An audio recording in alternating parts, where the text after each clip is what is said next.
Yeah, give me a second. That's from a group I used to be in before the owner went nuts, so I won't go into detail. Should I put this on as well? Yes, of course. Or will that annoy everybody? Give me a second. I don't wear this in conference, a little bit tacky beyond the Conservative Friends of America thing because I thought it'd be funny. I just about the alt-right, by the way, don't worry. Anyway. Excellent. Do you mind if you hold your breath? There's something in the water at Conservative Party conference. That, or they've managed to secure a decent discount on a bulk order of crap. Because despite the election results, the reign, the calibre of leadership candidates, years of opposition in front of them, the atmosphere here is pretty jubilant. The Conservatives got battered in the general election. It was their worst ever election result. I'm here to meet the members who came anyway and find out why they think anyone should be listening to them. What is the challenge that you're taking on? I'm trying to down a pint in all 650 constituencies in the UK. Talk me through your hat.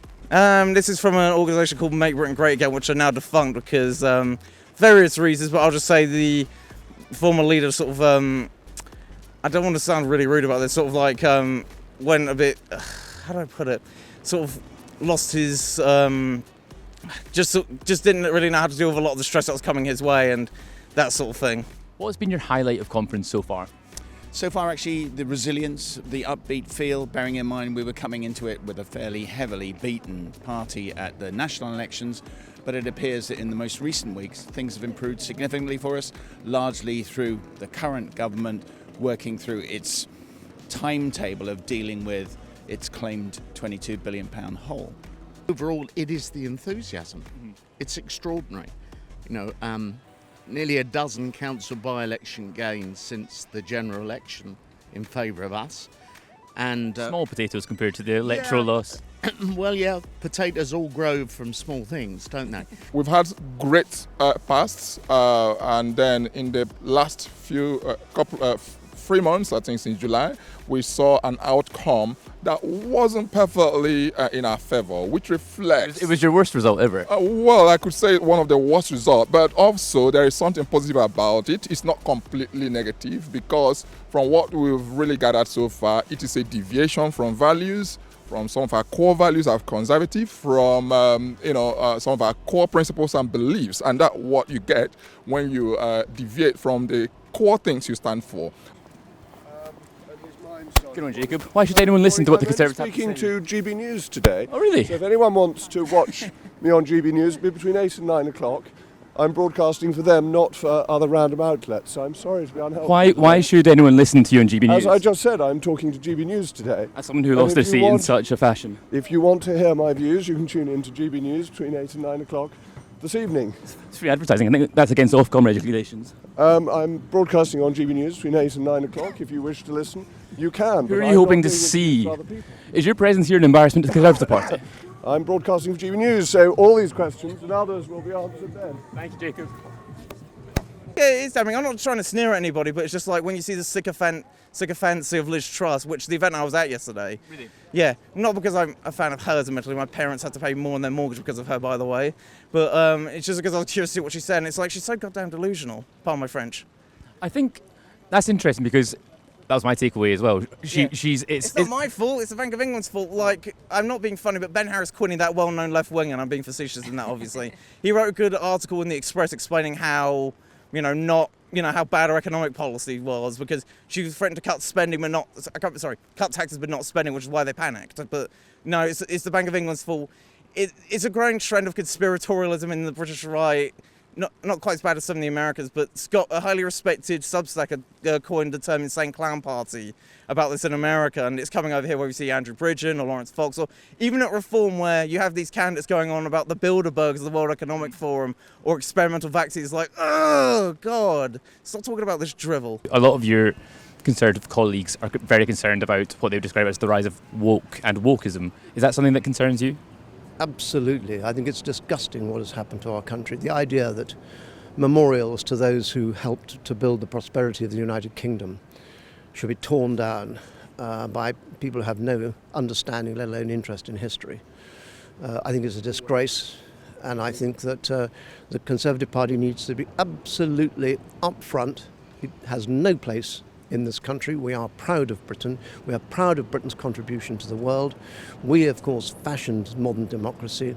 They're the mother of parliaments, which I was privileged to serve for 30 years, and we need to stand by that as Conservatives. And yes, mistakes were made in the past, but we're not responsible for those mistakes that were made in the past, and we should not be apologising for attitudes that were taken at a time when mores were different. Given the underwhelming performance of the Conservatives at the last election, why should anyone listen to you? Why should anyone listen to you? Well, I think we're still part of the governmental process, and actually we all know that the spread of vote is quite thin. So on the pie, the crust is very thinly spread, and it just resulted in a strange and perhaps non-representative situation in terms of Labour Party with a very huge majority. I think that will change over time. I think you can see that they're already marginalising themselves, and the spread will be better. It will be more even. I think that the irony is the party that did best, namely the Lib Dems, were the ones who always wanted proportional representation. Who would you like to see leading the Conservative Party? What, in terms of just the general candidates, if that's the case? Karen Baden, not possibly, because she's my local MP, even though I have my reservations. I have my reservations, but to be fair, about all of them. Like, it's not the strongest, not the cream of the crop, shall we say. And if it wasn't between those four, who would you like to see lead the Conservative Party? Someone actually on the right, I'm not sure. I like John Hayes quite a lot. He seems quite sound and based, even though I applied for a job for him and he still hasn't responded. This is a call out to John Hayes for reply to Edwards. Would you be happy to see Nigel Farage lead the Conservative Party? I guess I would, even though my attitude is simply I don't want him joining. Not that I have anything against him, but it's just like, I hope this isn't a bit too bizarre analogy. Like, Dave Mustaine's perfectly fine not rejoining Metallica, so to speak. Megadeth's fine. The whole point of Nigel Farage is that he's meant to be, the opposition to the Conservative Party. And if you subsume him, that sort of takes a lot out of it. Look how boring Ross Perot became in America once he stopped being the opposition party and threw Pat Buchanan under the bus. Who's your favourite of the four leadership candidates, would you say? I met them all. I'm happy whichever one of them gets elected. But if it's just for me and the Conservative Party, it's Kemi. Really? But if I were to if she's on the ballot, she gets elected. Yeah. But if we're thinking about getting back the rest of the voters, then I think that. Well, I think they could all do it, but it's a matter of getting the Lib Dem type voters back, so the Cameron Conservatives. Kemi's made some quite, inflammatory statements over this conference period. What have you made of them? Well, you're in social media, aren't you? You know all the tricks of the trade, so it's you got to show a bit of leg. You got to get eyeballs, get attention. So. You think she said some cultures are less valid for attention? I think she's making a point that we should continually reassess because, I'm against multiculturalism because to me that's dehumanizing, and it's sort of you're saying that it's like what used to happen in the US, separate but equal. You're equally valid, but you're separate, you're different, which is what segregation was about. Right. So I think in those kind of terms, saying that we're all humans, we're all equal, and it's not like there are lesser types of humans who we have to be protected, because you're building into the system that they're subordinate, and I don't like that. So I say Britain's pretty multicultural at the moment. What would you like to change about Britain then? Well, desegregation. I want everyone to be treated equally, human rights. In what way are people segregated? Well, if you're saying you're separate, you're equal, you need to be protected, you're never going to be considered a full citizen. You're a lower class citizen automatically by law and by also people's attitude. There's a condescending or patronising attitude towards people from different backgrounds, whether it's trans, LGBT, whatever, black, white, working class. So I think it doesn't help to segment or segregate people. We have to be one nation. I did some maths earlier on. I figured out that if all the Conservative Party members voted for the party of the election, that would have only made up 2.5% of the whole Conservative voters. And I just think that by appealing to the membership, we forget that there's a whole 97.5% out there that votes for us, which we need to appeal to too. And from polling that you've seen, generally speaking, the Conservative voters are more to the centre than the Conservative members. And I just think we forget that sometimes. So, of course, there's going to be inflammatory statements made. And I just think that that's an error because it loses that more moderate base out there that we have. Who are you backing in the leadership contest? Kemi Badenoch.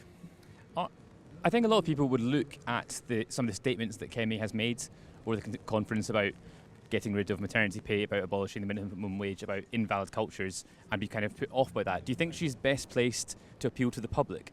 Well, she wouldn't be if that's what she said, and she said none of those things. She said those things. She really didn't. You want to look at what she said. What she talked about maternity was the regulations around it, not the money itself. She said the amount people get is neither here nor there, is what she actually said. And in National Living Wage, she talks about some businesses that were struggling to pay the National Living Wage. That's what she was saying. She's not retrenching where we are today. What she's talking about is where our direction of travel for the future. So do be careful to listen very carefully to what people say. What about invalid cultures? I think that's absolutely right. I mean, do you think it's a valid culture where somebody believes a woman's inferior to a man? Do you think it's a valid culture where somebody can marry a child? Do you think it's a valid culture? Do you think where somebody it's okay for female... Which culture are you talking about? You think it's okay female genital mutilation is okay? You know exactly what culture some of the... which culture are you talking about? Some nations around the world that absolutely believe that, and some of those people come to the UK. Do you think those things are happening in Britain at the moment? We know some of those things are happening. Which culture are you talking about, Kevin? There are a number of cultures, some different people. Name one. No, you're trying to make this about. You're trying to move this on from where it is. There are some cultures. This isn't about race. This is not about religion. This is not about a community. It's some attitudes with some people who come from different parts of the world. That is a problem. Kemi's raised it. She's brave. She's bold. She's willing to say what people like you don't want her to say. What don't I want her to say? I really don't know. But if you think, honestly, it's okay to a culture that believes women are inferior to men, I don't think it's okay. I'd like you to say what culture you're thinking. Are you talking about Islam? I'm talking about people who come to this country with a different culture, a culture that is not compatible with our values. That's what I'm talking. This is not about a race, not about a religion. That's not what it is about. It's about a culture, and that's what's important. Do you not see how that's damaging to the Conservative Party? Hearing an elected member of Parliament talking about things like that? No, I really don't. I think people are really refreshed by the fact that some people are willing to stand up for what we would regard as good British values, equality in terms of gender equality, in terms of sexuality equality. Those kind of things are important things in our nation and should be stood up for. I think if you weren't a Conservative Party member looking at this conference, if you're following the news, you'd have seen Kemi Badenoch's lines about maternity pay, minimum wage, invalid cultures, Robert Jenrick making claims about soldiers making extrajudicial killings abroad. Are you concerned that these headlines might alienate people from the Conservatives even more? I mean, it's a fair question and one without an easy answer. I think that politicians have the right to say what they think and what their views are. Whether they meant what they said is a different matter. Politicians are under pressure, particularly this week, because they're canvassing for votes. They want to be the next party leader. So I think we need to be a bit more forgiving if those comments were made in error. But by the same token, people make up their own minds. So as a party member, I'll make my decision in due course as to who to vote for, and others will do the same thing. I think at this point in time, divisive rhetoric is not particularly helpful. We need to unify as a party, and I think we need to get back to being a team again, which is why comments that do attract media attention, and that may well have been the intention in the first place, they're not necessarily helpful. What's the best piece of merch you've seen inside conference? See, this is the most difficult question because it's been a really good merch conference. A lot of good stuff from Tom. I've really liked some of the lanyards. I've got some lanyards which I need to put on, and I think in particular Tom's lanyards have been very nice. Some good badges out there, but I think today they've started to stock up on hats and things. You must have seen the We Want Bobby J hats. I'm desperate for one. I know, I'm going to try and get you guys one. I really am, but I'm sure they'll be out of stock by now, but I think Tom's probably had the best merch so far. So I've been looking very carefully at all four of the remaining candidates. They all have, of course, qualities. I think the person that can lead the party into the future, who has the best possibility of presenting a vision of who they themselves are and what they want the party to be, and can reach out well beyond the party's electoral base into the rest of the country, is Kemi Badenoch. Do you think so? I asked because I think she made some very inflammatory comments at this conference that perhaps wouldn't be well received out with of the Conservative base. Well, I'm not sure which comments you're precisely referring to. Her comments about maternity pay, minimum wage, cultures being invalid. Yeah, I mean, they're all, obviously, one of the problems with modern day media is this soundbite issue of like, you pick up one, you put 3 or 4 words and it becomes a story. And each of those requires like an in-depth explanation of what she was talking about. The only one I looked at was the maternity pay one. I think she was very, very clear that she fully supports maternity pay. And She wasn't clear when she said she didn't support it. No, she was very clear. She walked it back, but when she was asked about maternity pay, she said... No, I think she was answering a different question, which was to do with a different type of compensation which businesses get. I can't remember exactly what it was. But I was also surprised when I saw the media coverage, but it wasn't accurate. What does conservatism mean? mean? The mother herself of 3 children. She very much supports maternity pay. I'm absolutely sure of that. My last question for you. Why do you think the Conservatives lost the last election? Because we weren't good enough. As simple as that. I think if we were honest, we would say, you know, we failed at too many things in the background, some sort of subsidiary things, D-Day, things like that. The public just wanted change, and I think we can't deny the fact that there are some things that we could have done better, and we need to do them better, and we need to win the trust back of the people to show that we are the best party to lead forward in the next general election. Brilliant. Thank you so much for your time. Okay, Lovely thank to you meet very you. much. Given the drubbing that the Conservatives experienced at the election, why should anyone listen to what the Conservatives have to say? Well, for the next 4 or 5 years, they don't really, do they? That's the point of opposition. And this is going to be a huge challenge for us over the next 5 years, particularly with reform, because there is going to be Nigel Farage snapping at our right, saying very, very right-wing things, keeping us honest on the right, and then we're going to be squeezed in the centre as well. So I think it's going to be really difficult to find that media oxygen over the next 5 years. PoliticsJOE is yet to endorse a candidate. What would be more damaging for them, a PoliticsJOE endorsement or a Liz Truss endorsement? Let's see.